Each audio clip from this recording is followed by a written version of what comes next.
ਜਿਹੜਾ toll plaza ਪਹਿਲਾਂ ਇਹ ਅਕਾਲੀ ਦਲ ਗਵਰਨਮੈਂਟ ਵੇਲੇ ਉੱਥੇ ਇੰਸਟਾਲ ਹੋਇਆ ਤੇ ਉਸ ਤੋਂ ਬਾਅਦ 17 ਚ ਕਾਂਗਰਸ ਆਈ ਤੇ ਉਹਨਾਂ ਨੇ ਵੀ ਇਹਦੇ ਤੇ ਕੋਈ ਬਹੁਤਾ ਧਿਆਨ ਨਹੀਂ ਦਿੱਤਾ। ਮੈਂ ਤੁਹਾਨੂੰ ਦੱਸਣਾ ਚਾਹਣਾ ਕਿ ਇਹ ਮੈਂ 2014 ਤੋਂ ਲੜਾਈ ਲੜ ਰਿਹਾ ਇਸ ਟੋਲ ਪਲਾਜ਼ੇ ਦੀ, ਤੇ ਚਾਹੇ ਮਾਨਯੋਗ ਹਾਈ ਕੋਰਟ, ਚਾਹੇ ਸੈਸ਼ਨ ਕੋਰਟ ਤੇ ਚਾਹੇ ਲੋਅਰ ਕੋਰਟ, ਹਰ ਇੱਕ ਕੋਰਟ ਦੇ ਵਿੱਚ ਹਰ ਸਾਲ ਟੋਲ ਪਲਾਜ਼ੇ ਵਾਲੇ ਜੋ ਉਹਨਾਂ ਦਾ ਮੈਨੇਜਮੈਂਟ ਸੀ ਉਹਨਾਂ ਨੇ ਮੇਰੇ ਅਗੇਂਸਟ ਜਿਹੜੇ ਕੇਸ ਫਾਈਲ ਕਰੇ।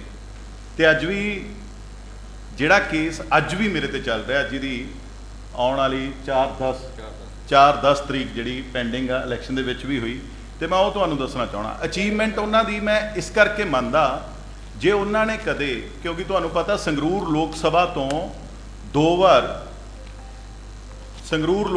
ਤੋਂ ਦੋ ਵਾਰ ਇਲੈਕਟ ਹੋ ਚੁੱਕੇ ਨੇ ਭਗਵੰਤ ਮਾਨ ਜੀ, ਤੇ ਪਰ ਉਹਨਾਂ ਦਿਨਾਂ ਦੇ ਵਿੱਚ, ਕਿਉਂਕਿ 2014 ਤੋਂ ਇਹ ਲੜਾਈ ਚੱਲ ਰਹੀ ਆ, ਉਹਨਾਂ ਦਿਨਾਂ ਦੇ ਵਿੱਚ ਇੱਕ ਦਿਨ ਵੀ ਕਦੇ ਉਹ ਸਾਡੇ ਨਾਲ ਉਹਨਾਂ ਨੇ ਸ਼ਮੂਲੀਅਤ ਕੀਤੀ ਹੁੰਦੀ ਜਾਂ ਕਦੇ ਉਹਨਾਂ ਨੇ ਹੱਕ ਦੇ ਵਿੱਚ ਨਾਅਰਾ ਮਾਰਿਆ ਹੁੰਦਾ ਕਿ ਇਹ ਟੋਲ ਪਲਾਜ਼ਾ ਜਿਹੜਾ ਗਲਤ ਪਲਾਂਟ ਹੋਇਆ, ਕਿਉਂਕਿ ਉਹ ਸੜਕ ਆਲਰੇਡੀ ਪਹਿਲਾਂ ਬਣੀ ਹੋਈ ਸੀ। ਬਣੀ ਹੋਈ ਸੜਕ ਦੇ ਉੱਪਰ ਟੋਲ ਪਲਾਜ਼ਾ ਇੰਸਟਾਲ ਹੋਇਆ। ਇੰਸਟਾਲ ਹੋਣ ਤੋਂ ਬਾਅਦ ਸਿਰਫ ਉਹਦੀ ਰਿਪੇਅਰ ਕਰਨ ਦੇ ਲਈ ਉਹ ਟੋਲ ਪਲਾਜ਼ਾ ਲੱਗਿਆ ਸੀ, ਤੇ ਸਾਡੇ ਧੂਰੀ ਨੂੰ, ਚਾਹੇ ਆਲੇ ਦੁਆਲੇ ਦੇ ਏਰੀਆਜ਼ ਨੂੰ, ਚਾਹੇ ਅੰਮ੍ਰਿਤਸਰ ਤੋਂ ਕਿਸੇ ਨੇ ਦਿੱਲੀ ਜਾਣਾ, ਤੇ ਸਾਰਿਆਂ ਨੂੰ ਉਹ ਟੋਲ ਪਲਾਜ਼ਾ ਵਿੱਚ ਆਉਂਦਾ ਸੀਗਾ। ਤੇ ਇਹ ਜਿਹੜੀ ਚੀਜ਼ ਆ, ਇਹ ਜਿਹੜੀ ਸਾਰੀ ਇੱਕ ਕਨਵਰਸੇਸ਼ਨ ਜਿਹੜੀ ਉਹਨਾਂ ਨੇ ਕਰੀ, ਉਹਦੇ ਦੇ ਉੱਪਰ ਮੈਂ ਬਾਬਤ ਤੁਹਾਡੇ ਨਾਲ ਗੱਲ ਕਰਨੀ ਚਾਹ ਰਿਹਾ ਕਿ ਕੱਲ ਜੇ ਉਹ ਆਪਣੀ ਇੱਕ ਪੋਜ਼ਿਟਿਵ ਰਾਜਨੀਤੀ ਕਰਦੇ, ਆਪਦੀ ਸਪੀਚ ਦੇ ਵਿੱਚ ਉਹ ਇਹ ਕਹਿੰਦੇ ਕਿ ਇੱਕ ਨੌਜਵਾਨ ਮੁੰਡਾ ਜਿਹੜਾ ਲਗਾਤਾਰ 2014 ਤੋਂ ਲੜ ਰਿਹਾ, ਜਿਹਨੇ ਲੋਕਾਂ ਦੇ ਇਹ ਟੋਲ ਪਲਾਜ਼ੇ ਤੋਂ ਬਚਾਉਣ ਦੇ ਲਈ ਆਪ ਪੈਸੇ ਇਕੱਠੇ ਕਰਕੇ ਸੜਕ ਬਣਾ ਕੇ ਦਿੱਤੀ, ਜਿਹਦੇ ਉੱਤੋਂ ਲੋਕ ਲੰਘਦੇ ਸੀ, ਤੇ ਜਿਹਦੇ ਤਹਿਤ ਮੈਂ ਇੰਨੇ ਕੇਸ ਚੱਲ ਰਿਹਾ, ਤਾਂ ਮੈਨੂੰ ਲੱਗਦਾ ਇੱਕ ਪੋਜ਼ਿਟਿਵ ਰਾਜਨੀਤੀ ਹੋਣੀ ਚਾਹੀਦੀ ਸੀਗੀ। ਇੱਕ ਪੋਜ਼ਿਟਿਵ ਉਹਨਾਂ ਵੱਲੋਂ ਸੁਨੇਹਾ ਵੀ ਮਿਲਣਾ ਸੀਗਾ ਸਾਰਿਆਂ ਨੂੰ। ਤੇ ਜੋ ਵੀ ਕੱਲ ਉਹਨਾਂ ਦੀ ਜਿਹੜੀ ਤੇ ਜਿੰਨਾ ਟਾਈਮ ਉਹ ਲੋਕ ਸਭਾ ਮੈਂਬਰ ਰਹੇ ਨੇ, ਕਦੇ ਉਹਨਾਂ ਦਾ ਕੋਈ ਵਰਕਰ ਜਾਂ ਉਹ ਖੁਦ ਕਦੇ ਕਿਸੇ ਐਜੀਟੇਸ਼ਨ ਦੇ ਵਿੱਚ ਉਹਨਾਂ ਨੇ ਪਾਰਟਿਸਿਪੇਟ ਕਰਿਆ ਹੋਵੇ ਜਾਂ ਧੂਰੀ ਦੇ ਟੋਲ ਦੇ ਖਿਲਾਫ ਉਹਨਾਂ ਨੇ ਕੋਈ ਗੱਲ ਕਰੀ ਹੋਵੇ।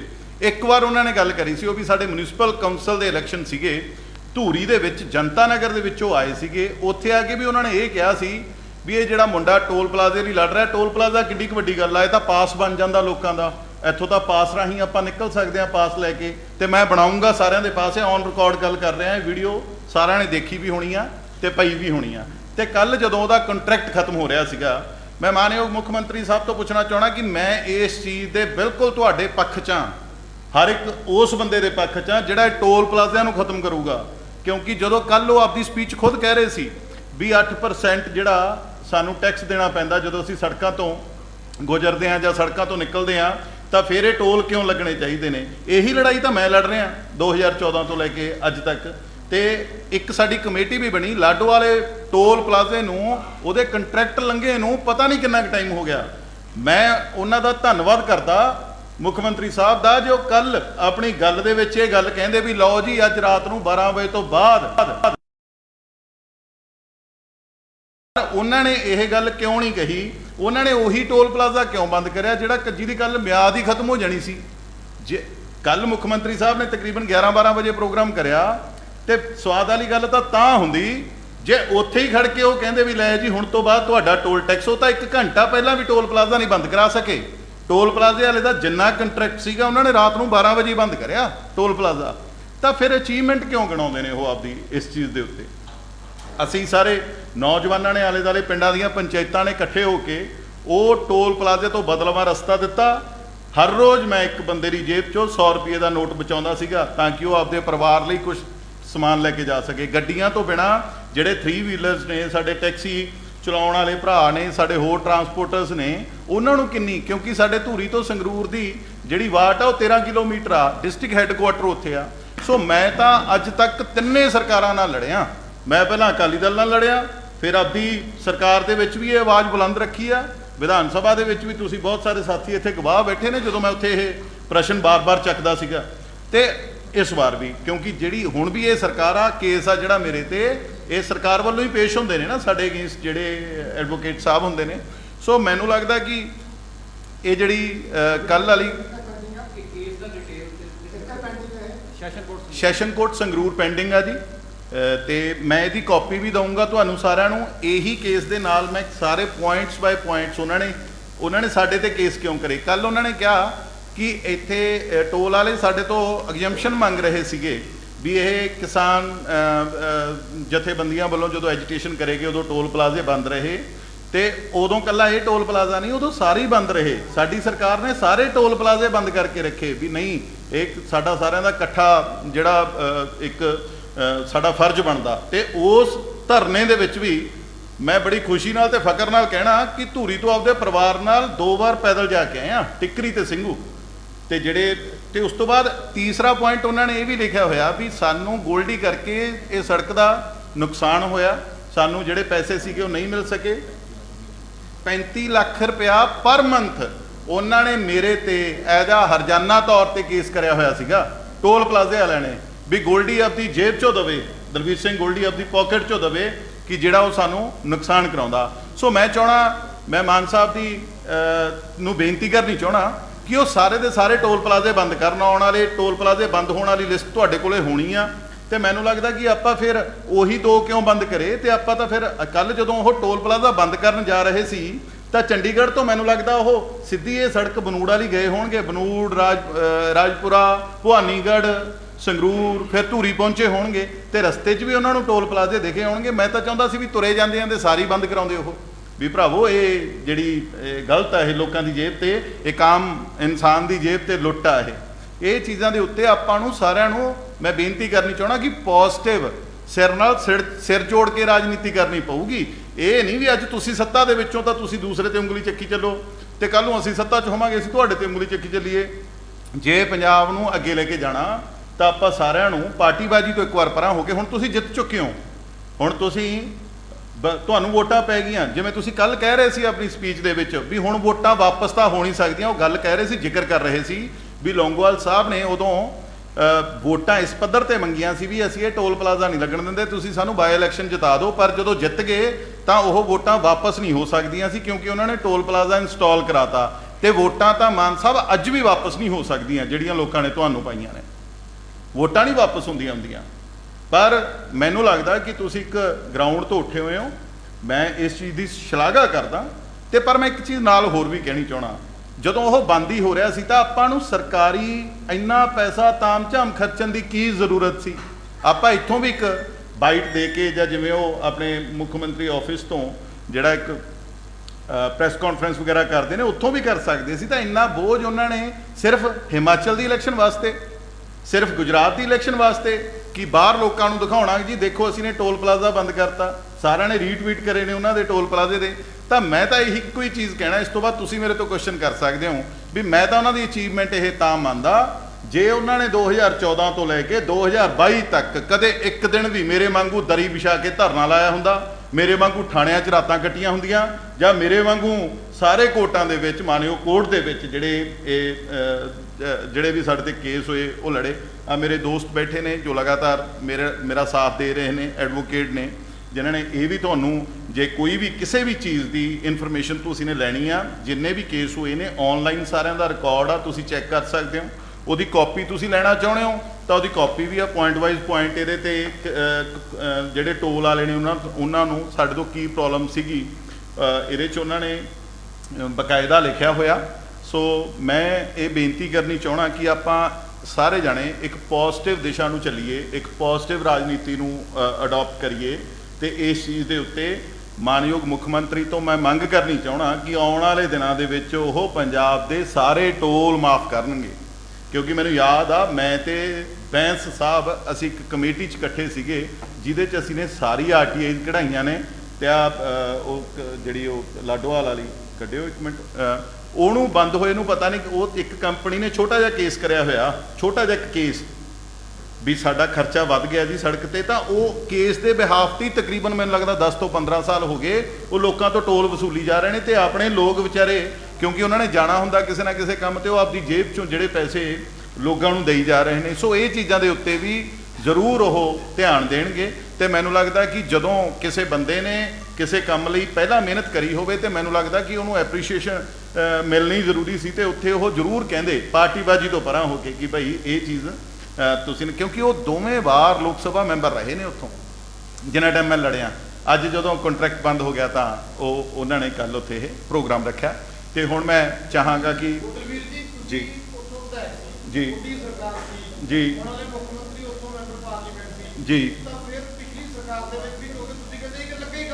ਜੀ ਜੀ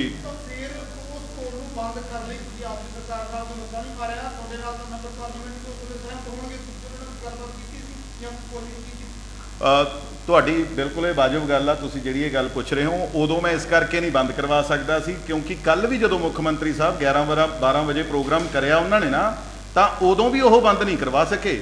ਬੰਦ ਤਾਂ ਉਹ ਉਦੋਂ ਹੋਇਆ ਜਦੋਂ ਉਹਦਾ ਕੰਟਰੈਕਟ ਦਾ ਟਾਈਮ ਪੀਰੀਅਡ ਖਤਮ ਹੋ ਗਿਆ, ਰਾਤ ਨੂੰ 12 ਵਜੇ ਬੰਦ ਹੋਇਆ।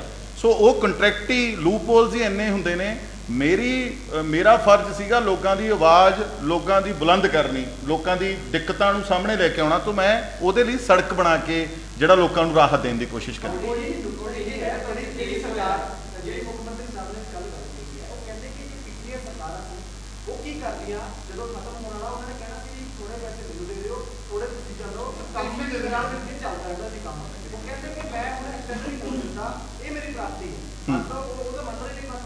ਐਕਸਟੈਂਡ ਉਹਨਾਂ ਨੂੰ ਪਤਾ ਸੀ ਗੋਲਡੀ ਲੜ ਰਿਹਾ ਕੇਸ ਦੇ ਵਿੱਚ। ਤੁਹਾਨੂੰ ਐਂ ਲੱਗਦਾ ਕਿਤੇ ਕੱਲ ਉਹਨਾਂ ਨੂੰ ਟੋਲ ਪਲਾਜ਼ਾ ਤੇ ਫੇਰ ਹੀ ਚੱਲੀ ਜਾਣਾ ਸੀ? ਸਾਡੀ ਹਾਈ ਕੋਰਟ ਦੀ ਤਿਆਰੀ ਸੀ ਇਸ ਚੀਜ਼ ਦੇ ਉੱਤੇ। ਉਹਨਾਂ ਨੂੰ ਪਤਾ ਸੀ ਕਿ ਨਹੀਂ ਉਹਨੇ ਇਸ ਚੀਜ਼ ਦੇ ਉੱਤੇ ਮੁੱਦਾ ਚੱਕਣਾ ਟੋਲ ਵਾਲਾ। ਉਹਨਾਂ ਨੂੰ ਪਤਾ ਸੀ ਵੀ ਇਹ ਬੰਦ ਤਾਂ ਹੋ ਹੀ ਰਿਹਾ, ਕਿਉਂ ਨਾ ਅੱਜ ਇਹਦਾ ਕ੍ਰੈਡਿਟ ਲੈਤਾ ਜਾਵੇ ਤੇ ਉਹਨੂੰ ਗਾਹਾਂ ਦੂਸਰੀਆਂ ਸਟੇਟਾਂ ਦੇ ਵਿੱਚ ਦਿਖਾਇਆ ਜਾਵੇ ਕਿ ਆਹ ਸਟੇਟ ਦੇ ਵਿੱਚ ਇਲੈਕਸ਼ਨ ਹੋ ਰਹੇ ਨੇ, ਦੇਖੋ ਜੀ ਅਸੀਂ ਹੁਣ ਉੱਥੇ ਆਹ ਚੀਜ਼ ਬੰਦ ਕਰੀ। ਹੁਣ ਉੱਥੇ ਹਿਮਾਚਲ 'ਚ ਇਹਨਾਂ ਨੇ 1000 ਰੁਪਏ ਦੀ ਗਰੰਟੀ ਦਿੱਤੀ ਕਿ ਅੱਜ ਤੱਕ ਪੰਜਾਬ 'ਚ ਕਿਸੇ ਲੇਡੀ ਨੂੰ 1000 ਰੁਪਇਆ ਮਿਲ ਗਿਆ। ਸੋ ਮੇਰੇ ਕਹਿਣ ਦਾ ਮਤਲਬ ਇਹ ਆ ਕਿ ਸਿਰਫ ਲੋਕਾਂ ਨੂੰ ਲੁਭਾਉਣ ਵਾਸਤੇ ਤੇ ਦਿਖਾਉਣ ਵਾਸਤੇ ਜਿਹੜਾ ਇਹ ਚੀਜ਼ ਕਰੀ ਆ।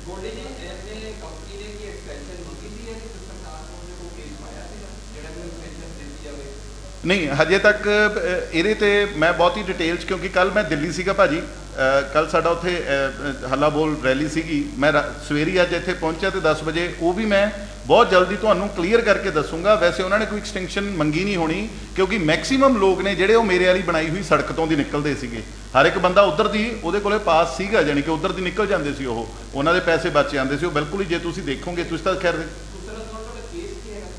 ਹਾਂ, ਕੇਸ ਜਿਹੜਾ ਇਹ ਹੈਗਾ ਇਹਨਾਂ ਨੇ ਕੰਟੈਂਪਟ ਪਟੀਸ਼ਨ ਪਾਈ ਹੋਈ ਹੈ ਜੀ ਸਾਡੇ ਦੇ ਉੱਪਰ, ਜਿਹੜੇ ਟੋਲ ਪਲਾਜ਼ੇ ਵਾਲੇ ਨੇ ਜੀ।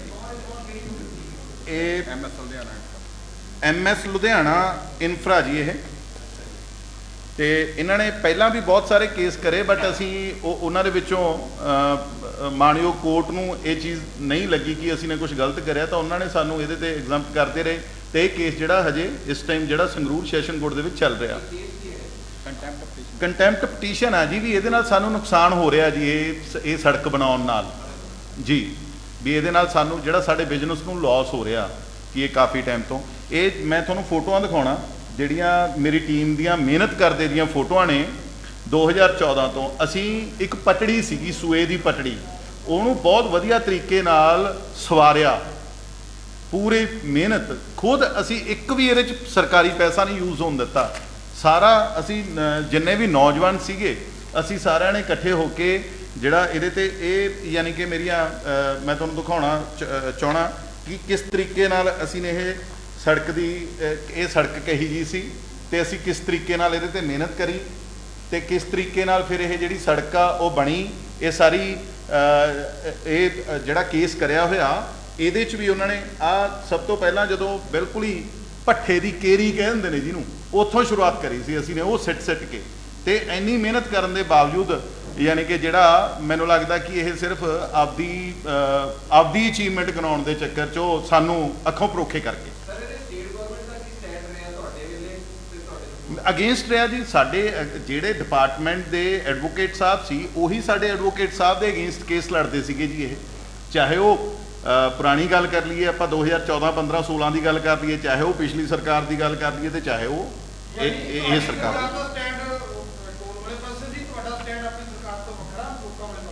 ਮੈਂ ਤਾਂ ਤੁਹਾਡੇ ਨਾਲ ਹੀ ਮੇਰੀ ਇੰਟਰਵਿਊ ਹੋਈ ਸੀ ਜਿਸ ਦਿਨ ਆਪਾਂ ਸੈਸ਼ਨ ਤੋਂ ਬਾਹਰ ਨਿਕਲੇ। ਮੈਂ ਬੜੇ ਜ਼ੋਰ ਸ਼ੋਰ ਨਾਲ ਇਹ ਚੀਜ਼ ਚੱਕੀ ਸੀਗੀ ਵੀ ਇਹ ਟੋਲ ਪਲਾਜ਼ੇ ਨੇ ਜਿਹੜੇ ਇਹ ਲੋਕਾਂ ਤੇ ਬੋਝ ਨੇ, ਇਹ ਟੋਲ ਪਲਾਜ਼ੇ ਨਹੀਂ ਲੱਗਣੇ ਚਾਹੀਦੇ। ਜਾਂ ਸਾਨੂੰ ਜਦੋਂ ਬੰਦਾ ਗੱਡੀ ਲੈਂਦਾ ਤਾਂ ਉਹਦੇ ਤੋਂ ਪੈਸੇ ਛੁੱਟਣੇ ਚਾਹੀਦੇ ਨੇ, ਜਾਂ ਉੱਥੇ 8% ਸਾਡੇ ਤੋਂ ਨਹੀਂ ਕੱਟਿਆ ਜਾਣਾ ਚਾਹੀਦਾ। ਅੱਡ ਅੱਡ ਵੇਰੀਏਸ਼ਨਸ ਨੇ ਇਹਦੇ 'ਚ, ਰੇਟ ਦੇ ਵਿੱਚ।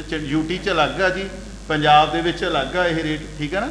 ਤਾਂ ਇਹ ਚੀਜ਼ਾਂ ਦੇ ਉੱਪਰ ਤਾਂ ਮੈਂ ਬੜੀ ਇੱਕੋ ਚੀਜ਼, ਜੇ ਖੈਰ ਉਹਨਾਂ ਦੀ ਜਗ੍ਹਾ ਤੇ ਮੈਂ ਹੁੰਦਾ ਤਾਂ ਮੈਂ ਰਸਤੇ 'ਚ ਚਾਰੋਂ ਟੋਲ ਪਲਾਜ਼ਿਆਂ ਤੇ ਰੁਕ ਕੇ ਜਾਂਦਾ ਵੀ ਭਾਈ ਤੁਹਾਡਾ ਕੰਟਰੈਕਟ ਕਿੰਨੇ ਟਾਈਮ ਦਾ, ਤੁਸੀਂ ਕਿਉਂ ਨਹੀਂ ਇਹ ਬੰਦ ਕਰ ਰਹੇ, ਤੁਸੀਂ ਉਹ ਜਿਹੜਾ ਬੰਦ ਹੋਣ ਵਾਲਾ ਸੀ ਉੱਥੇ ਜਾ ਕੇ ਉਹਨੂੰ ਵੀ ਤੁਸੀਂ ਰਾਤ ਨੂੰ 12 ਵਜੇ ਹੀ ਬੰਦ ਕਰਾਏ। ਇਹ ਟੋਲ ਤੇ ਤੁਸੀਂ ਕਾਫੀ ਸੰਘਰਸ਼ ਕੀਤਾ, ਟੋਲ ਵਾਲਾ ਐਮਐਲਏ ਮੈਨੂੰ ਲੱਗਦਾ ਤੁਹਾਨੂੰ ਕਹਿਣ ਲੱਗੇ ਸੀ ਸਰਕਾਰ ਜੀ ਜੀ ਤੇ ਹੁਣ ਤੁਹਾਡੇ ਕੋਲ ਟਾਈਮ ਵੀ ਹੈਗਾ ਜੀ ਤਾਂ ਹੈ ਨਹੀਂ ਜੀ। ਤਾਂ ਪੰਜਾਬ ਦੇ ਵਿੱਚ ਜੋ ਤੁਸੀਂ ਪਹਿਲਾਂ ਗੱਲ ਕੀਤੀ ਕਿ ਹੋਰ ਵੀ ਬੜੇ ਟੋਲ ਆ ਜਿਨ੍ਹਾਂ ਟਾਈਮ ਲੱਗ ਚੁੱਕਿਆ ਤਾਂ ਕੀ ਦਲਵੀਰ ਗੋਲਡੀ ਆਉਣ ਵਾਲੇ ਟਾਈਮ ਦੇ ਵਿੱਚ ਉਹਨਾਂ ਪੂਰੇ ਜਿਹੜੇ ਟੋਲ ਪਲਾਜ਼ੇ ਨੇ ਉਹਨਾਂ ਨੂੰ ਲੈ ਕੇ ਕੁਝ ਕਰ ਸਕਦਾ, ਕਿਹੜੇ ਟਾਈਮ ਪੂਰਾ ਕਰਕੇ ਕਿਹੜੇ ਨਜਾਇਜ਼ ਚੱਲ ਰਹੇ ਨੇ? ਹਾਂ ਬਿਲਕੁਲ, ਆਲਰੇਡੀ ਮੇਰੇ ਕੋਲੇ ਕਾਫੀ ਟੋਲ ਪਲਾਜ਼ਾ ਨੇ ਜਿਹੜੇ ਲੱਗੇ ਹੋਏ ਨੇ, ਉਹਨਾਂ ਦੀ ਆਰਟੀਆਈ ਪਾ ਕੇ ਬਕਾਇਦਾ ਉਹਨਾਂ ਦੇ ਕੰਟਰੈਕਟ ਦੀਆਂ ਕਾਪੀਆਂ ਮੈਂ ਲੈ ਕੇ ਰੱਖੀਆਂ ਹੋਈਆਂ ਨੇ ਜੀ। ਤੇ ਕੁਝ ਜਿਹੜੀਆਂ ਰਹਿੰਦੀਆਂ ਵੀ ਨੇ, ਕਿਉਂਕਿ ਕੱਲ ਦੀ ਬਹੁਤ ਕਾਲਸ ਆ ਰਹੀਆਂ ਨੇ, ਇਸ ਤੋਂ ਪਹਿਲਾਂ ਵੀ ਕਾਫੀ ਕਾਲਸ ਆਈਆਂ, ਤੇ ਮੈਂ ਬਿਲਕੁਲ ਇਹ ਲੋਕਾਂ ਦੇ ਪੱਖ ਦੀ ਗੱਲ ਆ। ਤੇ ਜਿੱਥੇ ਵੀ ਮੈਨੂੰ ਲੋਕ ਯਾਦ ਕਰਨਗੇ ਇਸ ਚੀਜ਼ ਦੇ ਵਿੱਚ ਜਾਂ ਉਸ ਤੋਂ ਬਿਨਾਂ ਵੀ ਇੱਕ ਪੰਜਾਬ ਦਾ ਵਾਸੀ ਹੋਣ ਦੇ ਨਾਤੇ ਇਹ ਲੜਾਈ ਆ ਜਿਹੜੀ ਉਹ ਲੜਾਂਗੇ। ਤੇ ਇਹ ਸਾਰੇ ਕੰਟਰੈਕਟ ਹੋ ਸਕਿਆ ਤਾਂ ਅਸੀਂ ਸਾਰੇ ਕੰਟਰੈਕਟ ਲੈ ਕੇ ਮੈਂ ਮੁੱਖ ਮੰਤਰੀ ਸਾਹਿਬ ਕੋਲੇ ਜਾਣ ਦੀ ਵੀ ਕੋਸ਼ਿਸ਼ ਕਰੂੰਗਾ ਕਿ ਆਹ ਕੰਟਰੈਕਟ ਨੇ ਭਾਈ ਇਹ ਲੋਕਾਂ ਨੂੰ ਨਿਜਾਤ ਦਿੱਤੀ ਜਾਵੇ। ਇੱਕ ਮਿੰਟ ਵਿੱਚ ਹੈ ਜੀ।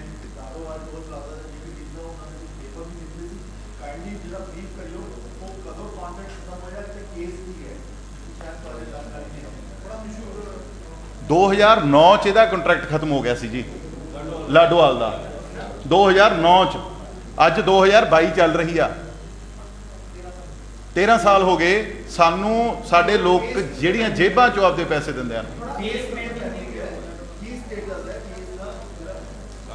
ਲਾਡੋਵਾਲੇ ਦਾ ਮੈਂ ਅਲੱਗ ਤੋਂ ਕਰ ਦੂੰਗਾ ਜੀ। ਅੱਜ ਜਿਹੜੀ ਮੇਰੀ ਮੇਨ ਮੋਟਿਵ ਸੀਗਾ, ਅੱਜ ਇਹ ਧੂਰੀ ਟੋਲ ਪਲਾਜ਼ਾ ਨੂੰ ਲੈ ਕੇ ਸੀਗਾ, ਬਟ ਇਹ ਲਾਡੋਵਾਲ ਤੁਹਾਨੂੰ ਮੈਂ ਦੱਸਦਾ ਕਿ ਇਹ ਜਿਹੜਾ ਸਟੇਟ ਆਫ ਪੰਜਾਬ ਫੰਕਸ਼ਨਿੰਗ ਇਹਦੀ ਅੰਡਰ ਆ ਜੀ, ਇਹ ਪੰਜਾਬ ਗਵਰਨਮੈਂਟ ਦੇ ਅੰਡਰ ਹੀ ਫੰਕਸ਼ਨਿੰਗ ਜਿਹੜੀ ਇਹਦੀ ਚੱਲ ਰਹੀ ਆ, ਤੇ 13 ਸਾਲ ਹੋ ਗਏ ਜੀ।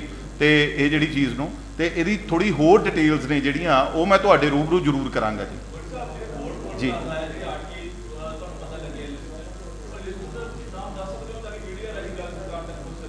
ਇਹਦੇ 'ਚ ਤੁਸੀਂ ਮੰਨੋ ਜੀ, ਫਿਰੋਜ਼ਪੁਰ ਤੋਂ ਫਾਜ਼ਿਲਕਾ ਦੀ ਗੱਲ ਕਰੀਏ, ਹੁਸ਼ਿਆਰਪੁਰ ਤੋਂ ਟਾਂਡਾ ਦੀ ਗੱਲ ਕਰੀਏ, ਕੋਟਕਪੂਰਾ, ਮੋਗਾ, ਪਟਿਆਲਾ, ਕਰਾਲੀ, ਸਿਸਵਾਂ, ਪਟਿਆਲਾ ਤੋਂ ਮਲੇਰਕੋਟਲਾ ਦੀ ਰੋਡ ਦੀ ਜੇ ਗੱਲ ਕਰੀਏ, ਜਗਰਾਉਂ, ਨਕੋਦਰ। ਇੱਕ ਸਾਡੇ ਮੈਂ ਪਿੱਛੇ ਲੋਕ ਸਭਾ ਇਲੈਕਸ਼ਨ ਵੀ ਕੰਟੈਸਟ ਕਰੀ ਸੀ, ਤਾਂ ਸਾਡੇ ਇੱਕ ਬਰਨਾਲੇ ਦੇ ਨੇੜੇ ਵੀ ਇੱਕ ਟੋਲ ਪਲਾਜ਼ਾ, ਉੱਥੇ ਦੇ ਪਿੰਡ ਵਾਲਿਆਂ ਨੂੰ, ਤਕਰੀਬਨ ਆਲੇ ਦੁਆਲਿਆਂ ਨੂੰ ਉਹਨਾਂ ਨੇ ਹੁਣ ਐਗਜ਼ੈਂਪਟ ਕਰਿਆ। ਥੋੜਾ ਟਾਈਮ ਪਹਿਲਾਂ ਜੇ 300 ਰੁਪਈਆ ਲੱਗਦਾ ਸੀ ਇੱਕ ਪਾਸੇ ਦਾ, 300 ਰੁਪਈਆ। ਯਾਨੀ ਕਿ ਮੈਨੂੰ ਲੱਗਦਾ ਵੀ ਇਹ ਕੋਈ ਸਰਕਾਰ ਨੂੰ ਇਹਦੇ ਤੇ ਵੀ ਕੰਮ ਕਰਨਾ ਚਾਹੀਦਾ ਵੀ ਕਿਲੋਮੀਟਰ ਦੇ ਹਿਸਾਬ ਨਾਲ ਪੈਸੇ ਹੋਣੇ ਚਾਹੀਦੇ ਨੇ, ਜਾਂ ਆਲੇ ਦੁਆਲੇ ਦੇ ਜਿੰਨੇ ਪਿੰਡ ਨੇ ਜਾਂ ਲੋਕ ਨੇ ਉਹਨਾਂ ਦੇ ਉੱਪਰ ਪੈਸੇ ਲੱਗਣੇ ਚਾਹੀਦੇ ਨੇ। ਇਹਦੇ ਤੇ ਸੋਚਣਾ ਚਾਹੀਦਾ। ਇਹ ਬਹੁਤ ਗੰਭੀਰ ਮੁੱਦਾ, ਤਾਂ ਕਿ ਗਵਰਨਮੈਂਟ ਆਫ ਪੰਜਾਬ, ਮੈਂ ਉਹਨਾਂ ਦਾ ਯਾਨੀ ਕਿ ਵੈਸੇ ਵਿਰੋਧੀ ਹਾਂ ਅਸੀਂ ਪੋਲੀਟੀਕਲ ਉਹਦੇ ਤੋਂ, ਬਟ ਲੋਕਾਂ ਦੇ ਸੁੱਖ ਸਹੂਲਤਾਂ ਲਈ ਮੈਂ ਜਿੰਨੀ ਕੁ ਮੇਰੇ ਕੋਲ ਇਨਫੋਰਮੇਸ਼ਨ ਹੈਗੀ ਮੈਂ ਲੈ ਕੇ ਜਾਣ ਨੂੰ ਤਿਆਰ ਹਾਂ। ਤੇ ਮੈਂ ਬੜੇ ਵਧੀਆ ਤਰੀਕੇ ਨਾਲ ਇਹ ਸਾਰੀ ਚੀਜ਼ ਉਹਨਾਂ ਕੋਲੇ ਰੱਖ ਸਕਦਾ, ਕਿਉਂਕਿ ਮੈਂ ਹੋਮਵਰਕ ਕਰਿਆ ਹੋਇਆ 2014 ਤੋਂ ਲੜ ਰਿਹਾ। ਸੋ ਮੈਨੂੰ ਲੱਗਦਾ ਕਿ ਆਪਾਂ ਵਧੀਆ ਤਰੀਕੇ ਨਾਲ ਲੋਕਾਂ ਦਾ ਇਹਦੇ 'ਚ ਫਾਇਦਾ ਹੋ ਸਕਦਾ ਜੇ ਮੀਡੀਆ ਵੀ ਮੇਰਾ ਸਾਥ ਦੇਊਗਾ। ਤੁਸੀਂ ਪਹਿਲਾਂ ਵੀ ਮੇਰਾ ਬਹੁਤ ਵਧੀਆ ਤਰੀਕੇ ਨਾਲ ਹਰ ਇੱਕ ਜਗ੍ਹਾ ਤੇ ਸਾਥ ਦਿੱਤਾ, ਯੂਨੀਵਰਸਿਟੀ ਤੋਂ ਲੈ ਕੇ ਹੁਣ ਤੱਕ। ਸੋ ਮੇਰਾ ਜਿਹੜਾ ਮੁੱਦਾ ਮੈਨੂੰ ਐਂ ਲੱਗਦਾ ਹੁੰਦਾ ਕਿ ਮੈਂ ਕਿਸੇ ਨੂੰ ਕ੍ਰਿਟੀਸਾਈਜ਼ ਨਾ ਕਰਾਂ ਵੀ ਆਹ ਗੱਲ ਤੇ ਸਰਕਾਰ ਨੂੰ ਨਾ ਘੇਰਾਂ, ਉਹ ਗੱਲ ਤੇ ਸਰਕਾਰ ਨੂੰ ਨਾ ਘੇਰਾਂ। ਜਿਹੜੀ ਗੱਲ ਐਕਚੁਅਲ 'ਚ ਗਰਾਊਂਡ ਰਿਐਲਿਟੀ ਆ, ਮੈਂ ਉਸੇ ਚੀਜ਼ ਨੂੰ ਤੁਹਾਡੇ ਨਾਲ ਜਿਹੜੀ ਸਾਂਝੀ ਕਰਨ ਦੇ ਵਿੱਚ ਲੱਗਾ। ਬਿਲਕੁਲ ਕਰ ਦੇਣਾ ਚਾਹੀਦਾ ਸੀ, ਕਿਉਂਕਿ ਮੈਂ ਤਾਂ ਲਗਾਤਾਰ ਉਸ ਟਾਈਮ ਤੋਂ ਲੜ ਰਿਹਾ 2014 ਤੋਂ। ਜੇ ਉਹ ਦੋ ਸ਼ਬਦ ਕਹਿ ਵੀ ਦਿੰਦੇ ਤਾਂ ਮੈਨੂੰ ਲੱਗਦਾ ਕਿ ਮੇਰੇ ਮਨ 'ਚ ਉਹਨਾਂ ਦਾ ਸਤਿਕਾਰ ਹੋਰ ਵੱਧ ਜਾਣਾ ਸੀਗਾ। ਕਿਉਂਕਿ ਇਹ ਨਹੀਂ ਹੈਗਾ ਵੀ ਮੁੱਖ ਮੰਤਰੀ ਸਾਹਿਬ ਅੱਜ ਦੇ ਜਾਣਦੇ ਨੇ, ਜਦੋਂ ਮੈਂ ਯੂਨੀਵਰਸਿਟੀ 'ਚ ਰੁਖਸਤ ਫੰਕਸ਼ਨ ਕਰਾਉਂਦਾ ਸੀ ਉਸ ਟਾਈਮ ਤੇ ਯਾਨੀ ਕਿ ਸਭ ਤੋਂ ਪਹਿਲਾਂ ਇੱਥੇ ਐਜ਼ ਅ ਸੈਲੀਬ੍ਰਿਟੀ ਅਸੀਂ ਉਹਨਾਂ ਨੂੰ ਬੁਲਾਇਆ ਸੀਗਾ। ਸੋ ਇਹ ਗੱਲ ਨਹੀਂ, ਮੈਂ ਇਹੀ ਚੀਜ਼ ਉਹਨਾਂ ਨੂੰ ਬਾਰ-ਬਾਰ ਕਹਿਣੀ ਚਾਹਣਾ ਕਿ ਪੰਜਾਬ ਨੇ ਬਹੁਤ ਹੰਢਾ ਲਿਆ ਇਹ, ਕਿ ਉਹ ਆਉਂਦਾ ਉਹਦੇ ਤੇ ਉਂਗਲਾਂ ਚੱਕਣੀਆਂ ਸ਼ੁਰੂ ਕਰ ਦਿੰਦਾ, ਉਹ ਆਉਂਦਾ ਉਹਦੇ ਤੇ। ਲੋਕਾਂ ਨੂੰ ਰਾਹਤ ਕਦੋਂ ਮਿਲੂਗੀ? ਅੱਜ ਲੋਕਾਂ ਨੂੰ ਰਾਹਤ ਦੇਣ ਦੀ ਗੱਲ ਆ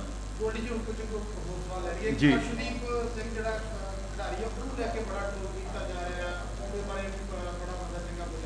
ਜੀ ਇਹ ਵੈਸੇ ਨਾ ਬੜੀ ਮੰਦਭਾਗੀ ਗੱਲ ਜੀ ਲੱਗੀ ਕੱਲ ਮੈਨੂੰ, ਤੇ ਕਈਆਂ ਨੇ ਜਿਵੇਂ ਬਾਕੀ 11 ਪਲੇਅਰ ਖੇਲਦੇ ਨੇ ਉਵੇਂ ਉਹ ਵੀ ਖੇਲ ਰਿਹਾ ਸੀ। ਤੇ ਇਹ ਕੋਈ ਵੀ ਟੀਮ ਦਾ ਪਲੇਅਰ, ਮੈਂ ਖੁਦ ਵੀ ਖੇਲਦਾ ਰਿਹਾ, ਸਪੋਰਟਸਮੈਨ ਰਿਹਾ, ਤੇ ਟੀਮ ਦੇ ਸਿਰ ਤੇ ਜੇ ਇੱਕ ਅੱਧੇ ਬੰਦੇ ਤੋਂ, ਕਿਉਂਕਿ ਇਹੀ ਤਾਂ ਜਿੱਤ ਹਾਰ ਦਾ ਸਿਸਟਮ ਹੁੰਦਾ।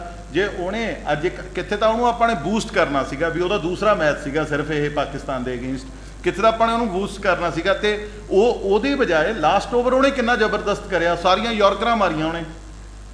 ਜੇ ਉਸ ਤੋਂ ਸੈਕਿੰਡ ਲਾਸਟ ਓਵਰ ਸਾਡਾ ਬੌਲਰ ਸਹੀ ਕਰ ਜਾਂਦਾ ਤਾਂ ਅਸੀਂ ਜਿੱਤ ਜਾਣਾ ਸੀਗਾ। ਮੇਰੇ ਕਹਿਣ ਦਾ ਮਤਲਬ ਕਿ ਆਪਾਂ ਟਾਰਗੇਟ ਇਹ ਨਾ ਜੋ ਧਰਮਵਾਦ ਜਾਤਵਾਦ ਇਹ ਖੋਖਲਾ ਕਰ ਰਿਹਾ ਸਾਡੇ ਸਿਸਟਮ ਨੂੰ। ਇਹ ਚੀਜ਼ਾਂ ਤੋਂ ਉੱਪਰ ਉੱਠ ਕੇ ਸਾਨੂੰ ਉਹਦੇ ਹੱਕ 'ਚ ਜਾਣਾ ਚਾਹੀਦਾ ਤੇ ਇੱਕ ਨੌਜਵਾਨ ਦੀ ਪਿੱਠ ਥਪਥਪਾਣੀ ਚਾਹੀਦੀ ਹੈ ਕਿ ਉਹ ਇੱਕ ਚੰਗਾ ਪਲੇਅਰ ਆ। ਬਿਲਕੁਲ ਇਹ ਸਾਰੀਆਂ ਚੀਜ਼ਾਂ ਨਰਪਿੰਦਰ ਜੀ, ਮੈਂ ਉਹ ਗੱਲ ਉਹੀ ਕਰ ਰਿਹਾ ਕਿ ਜਾਤ ਪਾਤ ਵਾਲੇ ਸਿਸਟਮ ਤੇ ਨਾ ਬਹੁਤ ਸਾਰਾ ਜਿਹੜੀ ਕੰਟਰੋਵਰਸੀਜ਼ ਹੋ ਚੁੱਕੀਆਂ ਨੇ ਤੇ ਮੈਨੂੰ ਲੱਗਦਾ ਜਿਹੜੇ ਆਪਣੇ ਗੁਰੂ ਸਾਹਿਬਾਨ ਸੀ ਜਾਂ ਜਿਹੜੇ ਸਾਡੇ ਜਿਨ੍ਹਾਂ ਨੂੰ ਵੀ ਆਪਾਂ ਦੇਵੀ ਦੇਵਤਿਆਂ ਨੂੰ ਮੰਨਦੇ ਆ, ਉਹ ਤਾਂ ਇਹ ਚੀਜ਼ਾਂ ਤੋਂ ਪਰੇ ਸੀਗੇ, ਉਹਨਾਂ ਦੀਆਂ ਸਿੱਖਿਆਵਾਂ ਹੀ ਹੋਰ ਸੀਗੀਆਂ। ਇਹ ਤਾਂ ਆਪਾਂ ਨੇ ਬਣਾ ਲਈਆਂ ਕਿਉਂਕਿ ਕੁਝ ਕੁ ਮੇਰੇ ਵਰਗੇ ਲੀਡਰ ਜਿਹੜੇ ਵੋਟਾਂ ਲਈ ਕਰਦੇ ਨੇ, ਕੁਝ ਕੁ ਕਿਸੇ ਤਰੀਕੇ ਨਾਲ ਕਰਦੇ ਨੇ। ਸੋ ਇਹ ਚੀਜ਼ਾਂ ਤੋਂ ਬਚਣਾ ਚਾਹੀਦਾ। ਆਪਾਂ ਨੂੰ ਸਭ ਤੋਂ ਪਹਿਲਾਂ ਪੰਜਾਬ ਦੇ ਵਿੱਚ ਏਕਤਾ ਰੱਖਣੀ ਚਾਹੀਦੀ ਹੈ।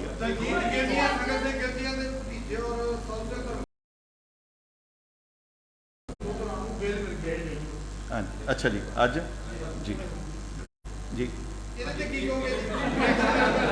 ਇਹਦੇ ਤੇ ਜੀ ਦੇਖੋ, ਕਾਨੂੰਨ ਆਪਦੀ ਲੜਾਈ ਲੜ ਰਿਹਾ ਜੀ, ਠੀਕ ਹੈ, ਉਹ ਕਾਨੂੰਨੀ ਲੜਾਈ ਲੜ ਰਹੇ ਨੇ ਤੇ ਚੰਗੀ ਗੱਲ ਆ ਜੀ। ਦੇਖੋ ਇਹ ਸਾਰਿਆਂ ਦੇ ਸਾਹਮਣੇ ਆ ਜਾਣਾ ਵੀ ਐਕਚੁਅਲ 'ਚ ਸੱਚ ਕੀ ਸੀਗਾ ਤੇ ਉਹੀ ਲੜਾਈ ਜਿਹੜੀ ਮੈਂ ਅੱਜ ਤੱਕ ਵਕਾਲਤ ਜਿਹੜੀ ਲੜਦਾ ਰਿਹਾ, ਪਰ ਕੱਲ ਮੁੱਖ ਮੰਤਰੀ ਸਾਹਿਬ ਮੇਰਾ ਨਾਂ ਹੀ ਭੁੱਲ ਗਏ ਉੱਥੇ ਲੈਣਾ, ਠੀਕ।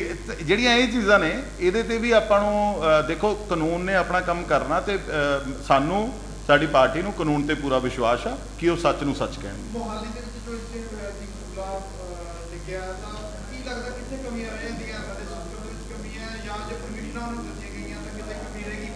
ਮੈਨੂੰ ਲੱਗਦਾ ਇਹ ਮਸ਼ੀਨਰੀ ਹੈ ਜੀ। ਆ ਪਿੱਛੇ ਜੇ ਤੁਸੀਂ ਨੇ ਟਿੰਬਲ ਟ੍ਰੇਨ ਦਾ ਦੇਖਿਆ ਹੋਣਾ, ਉਹ ਰਸਤੇ 'ਚ ਰੁਕ ਗਈ ਸੀ, ਉਸ ਤੋਂ ਪਹਿਲਾਂ ਵੀ ਇੱਕ ਵਾਰ ਰਸਤੇ 'ਚ ਰੁਕ ਗਈ ਸੀ।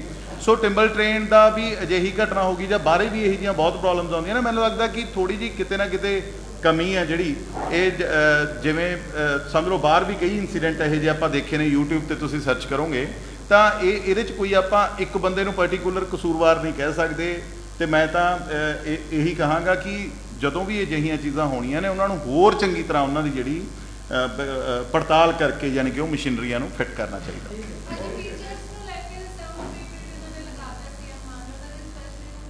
ਚੰਗੀ ਗੱਲ ਆ ਜੀ, ਜੋ ਵੀ ਭਲਾਈ ਲਈ ਕੰਮ ਹੋ ਰਿਹਾ ਉਹਦੇ ਲਈ ਹਰ ਇੱਕ ਚੀਜ਼ ਲਈ ਅਸੀਂ ਵੈਲਕਮ ਕਰਾਂਗੇ ਤੇ ਚੰਗੀ ਗੱਲ ਕਵਾਂਗੇ। ਬਾਕੀ ਇਹਦੇ ਬਾਰੇ ਬਹੁਤ ਹੀ ਜ਼ਿਆਦਾ ਡਿਟੇਲ ਤੁਹਾਨੂੰ ਟੀਚਰ ਸਾਹਿਬਾਨ ਹੀ ਦੱਸ ਸਕਦੇ ਨੇ। ਸੋ ਤੁਹਾਡਾ ਸਾਰਿਆਂ ਦਾ ਬਹੁਤ ਬਹੁਤ ਧੰਨਵਾਦ। ਉਮੀਦ ਕਰਦਾ ਕਿ ਆਪਦੇ ਇਸ ਭਰਾ ਨਾਲ ਤੁਸੀਂ ਇਸੇ ਤਰੀਕੇ ਨਾਲ ਹੈਲਪ ਕਰਦੇ ਰਹੋਗੇ ਤੇ ਸੱਚ ਨੂੰ ਸੱਚ ਕਹੋਗੇ। ਬਹੁਤ ਬਹੁਤ ਧੰਨਵਾਦ, ਥੈਂਕ ਯੂ।